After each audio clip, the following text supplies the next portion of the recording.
Hemos llegado a la lección número 4 de este trimestre. Esta lección tiene un título importante, un pacto eterno. Venimos hablando del tema de los pactos, porque hay un pensamiento en el mundo cristiano donde consideran que Dios salvó al pueblo de Israel a través de un pacto en el que la obediencia a la ley era la base del pacto y no la gracia, y que los cristianos hoy somos salvos por un nuevo pacto en el que la base de la salvación es la gracia únicamente y no hay necesidad de guardar la ley de Dios. Este concepto equivocado del pacto que muchos cristianos han tomado no tiene fundamento en la Biblia. Y vamos a mirar que siempre Dios ha usado un solo método para salvar al ser humano y es a través de la gracia. La gracia funcionó desde el momento que el hombre pecó hasta el final. Y la obediencia a la ley se exigió en el pacto antiguo y en el nuevo, no para ser salvo, sino como una evidencia de que Dios ha cambiado, ha transformado nuestros corazones.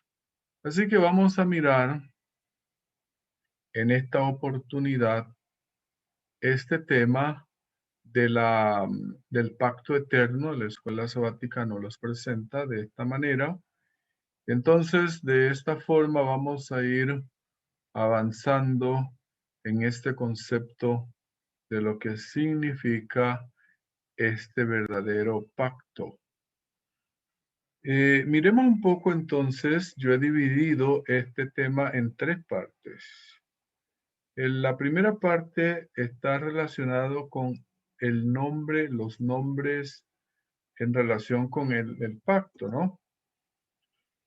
Uno encuentra que tanto Dios se presenta con un nombre, varios nombres, y Abraham, Dios le cambia el nombre. Es interesante que en el pacto de Dios con Abraham, Dios le haya cambiado el nombre a Abraham y se presente Dios con unos nombres que nos dan fortaleza, nos ayudan a entender un poco la importancia de quién es Dios.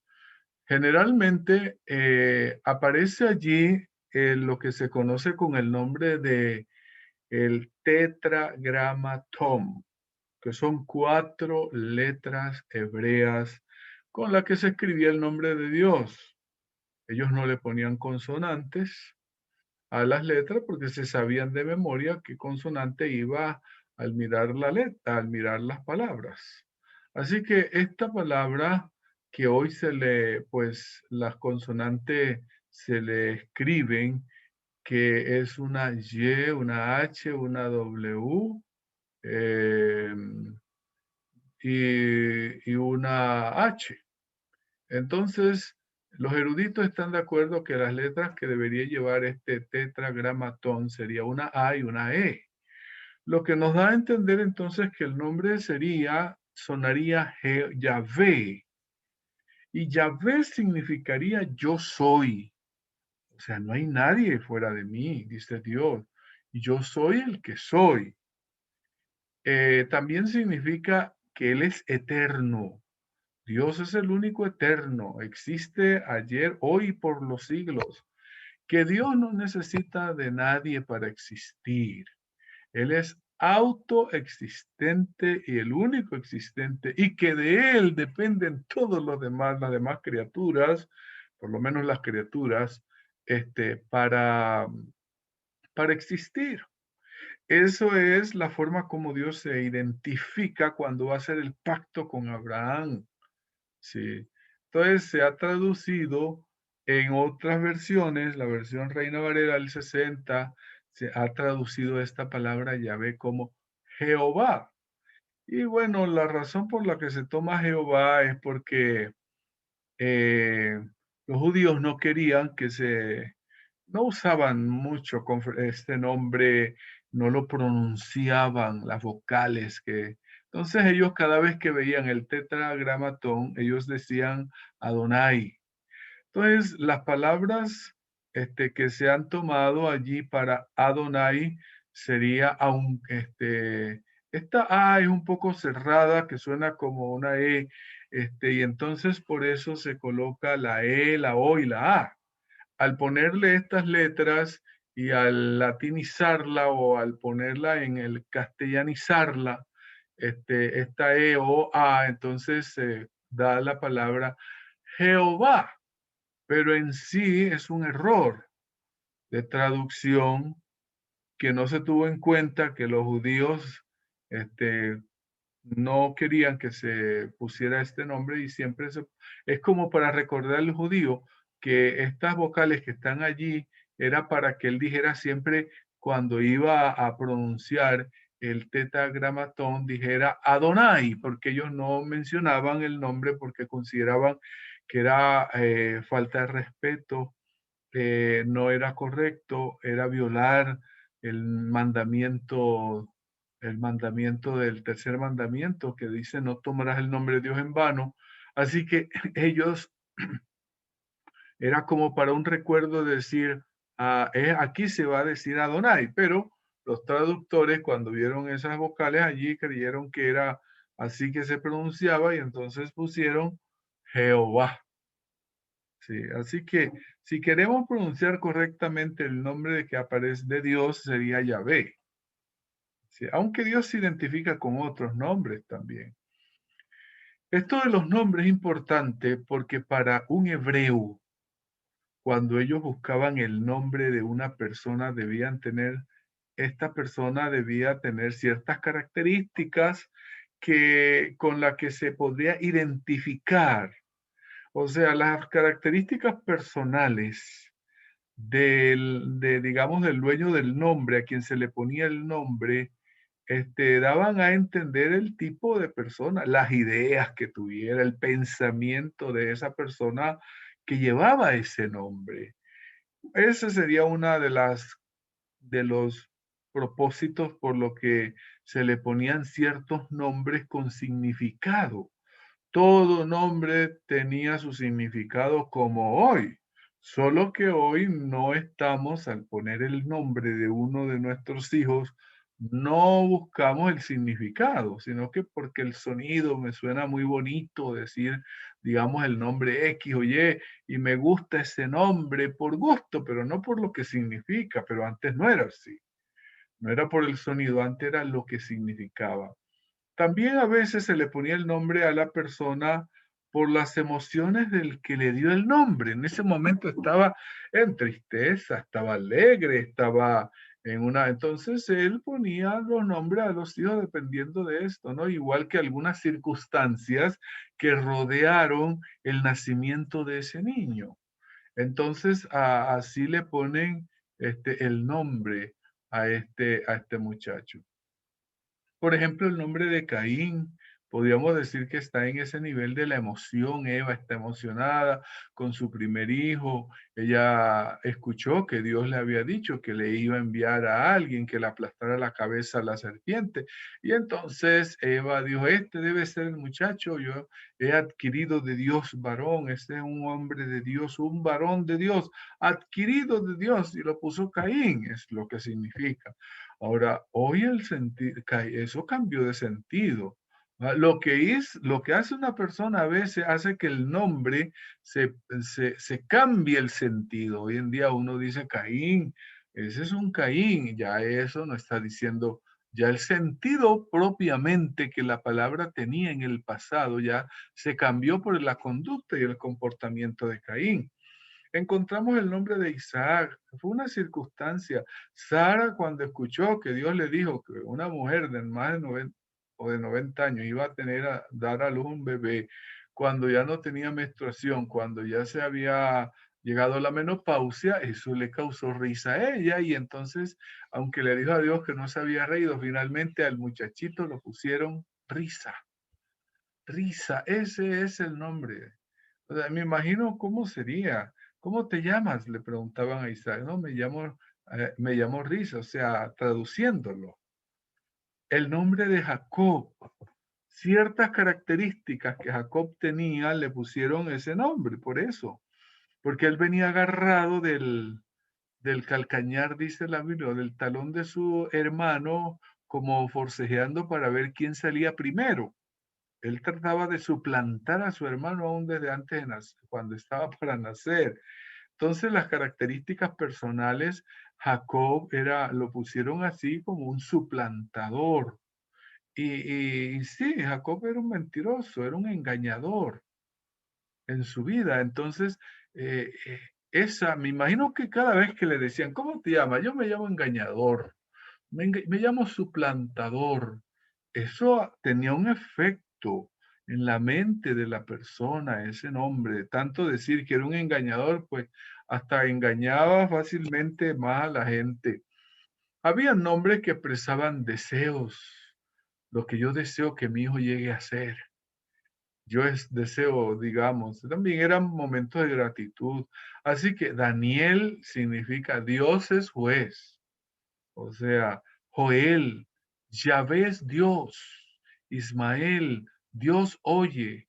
Ahora, los nombres de hoy, como dije, se usan nombres sin sentido, sino por el sonido. Ay, me gustó, el papá se llamaba así, lo voy a poner de esa manera. Así que Mauricio significa moreno, Sebastián significa venerado, María significa elegida, Elizabeth significa ayudada por Dios. Yo no sé si alguien pondrá una hija Ramona, yo he escuchado, conocido algunas Ramonas, y entonces Ramona significa consejera, un buen nombre. Pero a la gente no le gusta el sonido ya, aunque hubo un tiempo que tal vez le gustó. Imagínense Cindy, que es un nombre muy común. El nombre significa la que viene de la colina. Sí, o sea, son los nombres de hoy. Sin embargo, como mencionamos, los nombres de una persona tenían un efecto sobre la mente. Y a causa de eso, Dios se presenta con ciertos nombres para impresionar la mente del oyente, a quien Dios le habla. Y le dice Dios a, a Moisés, yo soy Yahvé, o sea, yo soy el que soy, yo soy el poderoso, yo tengo el poder, existo de la eternidad, yo soy el eterno. Sí, o sea, esa forma de Dios presentarse también en la otra fase de ese pacto, Dios se presenta a Abraham como el Shaddai. Imagínense, el Shaddai. ¿Qué significa el Shaddai? El Shaddai significa que Dios es todopoderoso, que Dios es omnipotente, no hay nada que Dios no pueda hacer. Hasta de ti te voy a hacer una gran nación, de ti saldrán reyes. Y en ese momento Abraham podría tener 100 años y no tenía un hijo. ¿Se imaginan que alguien se le acercara? ¿Cómo te llamas? Entonces él decía, bueno, yo me llamo padre de, no, el padre exaltado, que era lo que el nombre de él, Abraham significa, Abraham, solo Abraham, significa el padre es exaltado. Y ahora Dios le cambia el nombre a Abraham y le dice, tú te vas a llamar ahora es Abraham. ¿Y qué quiere decir? Padre de multitudes. Así que se imagina usted cuando alguien le pregunta, ¿cómo te llamas? Yo me llamo el padre de multitudes. ¿Y cuántos hijos tiene? No tengo ni uno. Imagínense, era como una contradicción que se llamara padre de multitudes, pero ese nombre lo dio Dios, porque Dios es el Shaddai, el que todo lo puede. La palabra El Shaddai también a veces puede significar pecho, pecho, y da alusión a alguien que provee, que sustenta, que ayuda, que apoya, que no hay nada imposible para él. Imagínense una madre dándole el pecho a sus hijos, proveyendo sustento, alimento. Así es Dios. Dios se presenta como el Shaddai, el Todopoderoso, el que puede sustentar y sostener a toda esta millonada de seres humanos que hay en este planeta. Me pongo a veces a pensar, hombre, el poder de Dios para producir alimento a 7.500, 800 millones de habitantes, 7.500 millones de habitantes en el planeta, fuera de las aves, fuera de los peces, fuera de los animales. Este Dios proveedor es, o sea, que sustenta y sostiene, es omnipotente, es omnisciente. Así es la manera como Dios se le presenta a Abraham y le dice, mire, yo soy el Shaddai, el Dios omnipotente, el Dios que nada, o sea, el proveedor, el todopoderoso. Yo soy el único autosuficiente. Sí, es lo que Dios nos dice. A veces los seres humanos nos creemos Dios. Nos creemos que somos los grandes, que los poderosos, los que tenemos autosuficiencia y nos hace correr una abeja. Así que nosotros, ¿qué somos? Ahora, ¿te imaginas si Dios qué tal que hubiera Dios pues presentado así? ¿Cómo eres? ¿Cómo es tu nombre? Abraham, Dios se presenta a Abraham así diciéndole, yo soy el débil. Imagínense, ¿qué efecto tendría eso sobre la mente de Abraham? Yo soy el derrotado. No, por eso Satanás trata constantemente de hacernos presentarnos a un Dios diferente a como Dios es. Cuando uno va a una iglesia romana y entra y se da cuenta de las imágenes que tienen allí representando a Jesucristo, que es Dios, Jesucristo ya es victorioso. Jesucristo es poderoso, Jesucristo es omnipotente, Jesucristo es el que era y el que ha de venir.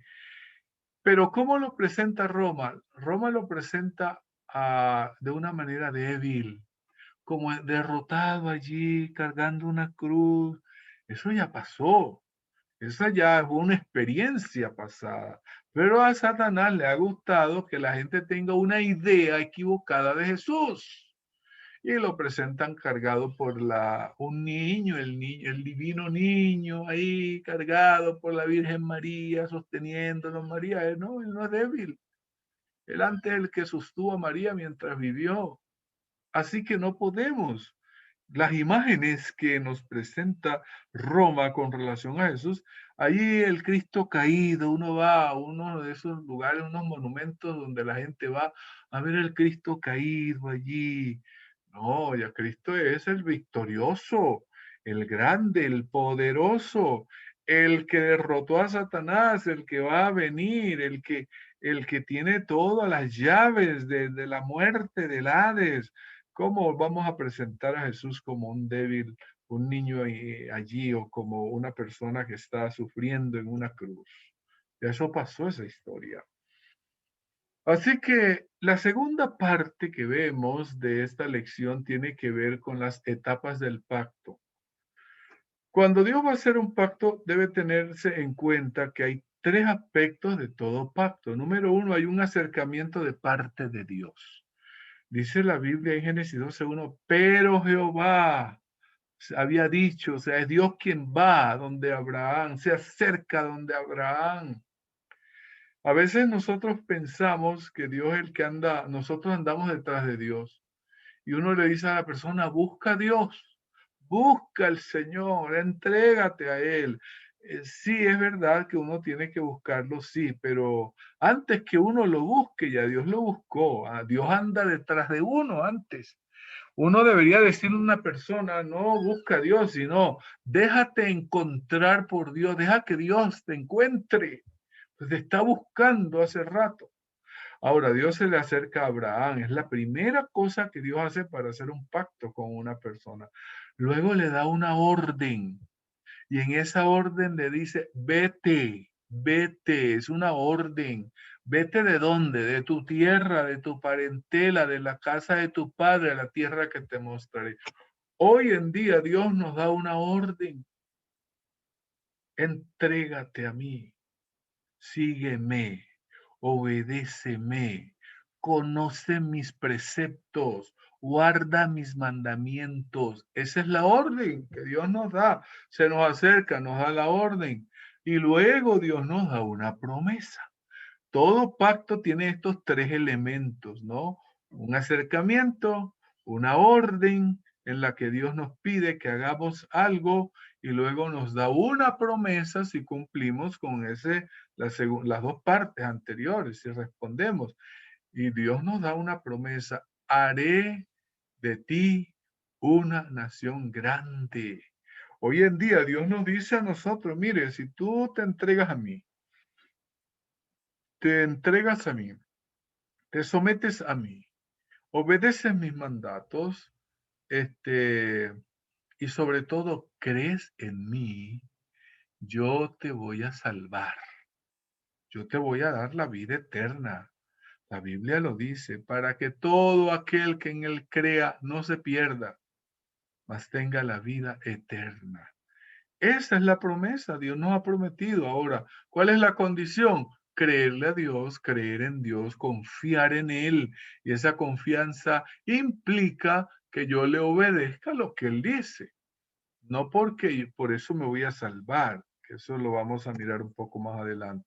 Así que en este segundo, hay otra vez Dios se le aparece, ¿no? En la primera vez Dios le hace ese pacto. La segunda vez que Dios se le aparece es como una etapa, podríamos decir así, la segunda etapa. Dios le pide a Moisés: mira, agarra X o Y animales, así, así, divídelos en dos, coloca la cabeza de aquel lado, en la parte inferior de este otro lado, así como una especie de círculo con los pedazos de los animales divididos. Y unos pájaros también, unas aves debes matarlas también, sacrificarlas y bueno, y vamos a hacer un pacto. Parece que en la antigüedad era la forma de hacer los pactos. En un círculo se metían los pactantes y entonces alrededor se colocaban esos animales divididos y dice allí la Biblia que él estuvo hasta que se quedó dormido y vio el sueño y todas estas cosas. Ahora, el propósito de este pacto era un pacto eterno. El pacto con Dios es eterno. Dios desea que nosotros tengamos con Él una relación eterna. Era una obediencia a Dios, sometimiento a Dios, una obediencia perpetua. A la gente no le gusta esto, la obediencia perpetua, porque nos han enseñado que yo no tengo que obedecer, que yo no tengo que guardar los mandamientos, que yo solo es por gracia, que la gracia me exime de guardar los mandamientos, y la verdad que eso no es así. Todo pacto tiene condiciones, y una de las condiciones es la obediencia. Así que violar ese pacto, si tú violabas el pacto que hacías, el símbolo que esos animales despedazados significaban era que así, si tú violas este pacto, lo que te espera es la muerte. Sí, así es hoy también. Si yo no creo en Dios, ni me entrego a Él, ni me bautizo, ni obedezco su mandamiento, ¿qué me espera? Pues la muerte. Eso era lo que Dios quería decirle a Abraham. Mire, vamos a hacer un pacto eterno donde tú tienes que obedecerme perpetuamente y yo estoy obligado para también ayudarte perpetuamente a ti, a tu generación. Y allí incluía tanto a judíos como a gentiles. El problema de hoy es que los cristianos están diciendo que los judíos es un pueblo de Dios y la iglesia es otro pueblo de Dios. No, Dios unió esos dos pueblos. En Abraham están unidos. Dice, todos los que son de Cristo, linaje de Abraham soy. O sea, cuando Cristo vino, Él unió esos dos pueblos y hizo de los dos pueblos un solo pueblo. Así que el pacto es uno solo. Hoy en día Dios nos ha dejado un mensaje en Apocalipsis 14, 6 y 7, donde Dios dice allí: mire, hagamos un pacto. Si vio un ángel volar por medio del cielo, hay un acercamiento allí de Dios, diciendo a gran voz: temed a Dios y darle gloria. Orden. ¿Cuál es la orden de Dios? Témanle a Dios, adórenle al que hizo el cielo y la tierra. ¿En qué día? En el día sábado. Hoy en día la gente que está supuestamente en el nuevo pacto dice que ya no tienen que guardar el sábado. Guardan 9 mandamientos. Porque uno les dice, no, ellos primero le dicen a uno: ya no tengo que guardar la ley, ya esa ley quedó clavada en la cruz, ahora yo soy salvo es por gracia. Ah, sí. Bueno, entonces preguntemos, Ustedes, en el mandamiento dice, esa ley que ustedes dicen que no hay que guardar, dice, no robarás. Quiere decir que como yo no tengo que guardar esos mandamientos, voy a robar. Entonces ellos le dicen, no, no, no, claro que no debes robar. Y bueno, entonces hay que por lo menos guardar el no robar. Y bueno, y yo puedo matar ahora. No, no puedes matar, pero si es que ya no debo guardar los mandamientos y un mandamiento dice no matarás. Entonces ellos no saben qué responder. Finalmente le dicen a uno, mire, el único mandamiento que no está hoy para guardar es el cuarto, que es el sábado. Entonces le quitan, guardan 9 y agarran uno y lo quitan, ¿no? Ese es para los judíos. ¿Cómo así? O sea que los gentiles guardamos 9 y los judíos guardan 10, pero los judíos, los gentiles se salvan solo por gracia, no tienen que guardar la ley, pero la está guardando 9. Noten ustedes la confusión de la gente con relación al pacto. Nosotros guardamos la ley no porque seamos capaces de guardarla. Guardamos la ley porque al igual que somos salvados por gracia, el Señor nos da su gracia para capacitarnos para obedecer. Él me da el poder para obedecer por la presencia de su Santo Espíritu. Entonces, una vez que yo he sido salvado, ahora el Señor me da la capacidad para obedecer sus mandamientos. Y no porque yo voy a ser salvo por eso. De hecho, yo soy salvo solo por gracia. Pero la obediencia a los mandamientos es la evidencia de que Cristo ha cambiado a mi vida. ¿Cómo puedo yo ser salvo, perdonado de todos mis pecados y seguir pecando? No puedo, porque pecar es violar los 10 mandamientos. Entonces no podemos. Somos salvos por la gracia. El Señor nos da su gracia para obedecer sus mandamientos como, no para ser salvos, sino como evidencia de que Cristo vive en mí, de que yo he sido capacitado para hacer su voluntad. Ahora, el problema es que a veces hay una condición para la vida eterna y una condición para guardar la ley. Son dos cosas distintas. La condición para recibir la vida eterna es la fe en Cristo Jesús. Y la condición para yo poder cumplir los 10 mandamientos, la Biblia dice, separados de mí, nada podéis hacer, es someterme a Cristo. Esa es la condición. Si yo no me someto a Cristo, yo no puedo cumplir los mandamientos. Y entonces, yo no soy salvo por cumplirlo. Yo soy salvo cuando acepto a Cristo, me entrego a Él. Allí en ese momento me salva el Señor, pero Él me da una transformación que se llama santificación para yo ir a vivir en armonía con su voluntad. Y la voluntad de Dios es toda su palabra, pero se resumen en los 10 mandamientos. Así que el pacto, hay ciertas obligaciones que yo debo cumplir y esas obligaciones es una obediencia a la voluntad de Dios que está expresada en los 10 mandamientos. Que el Señor nos ayude para que nosotros podamos obedecer, no por nuestra capacidad, porque no la tenemos, sino por la presencia del Espíritu Santo en nuestras vidas.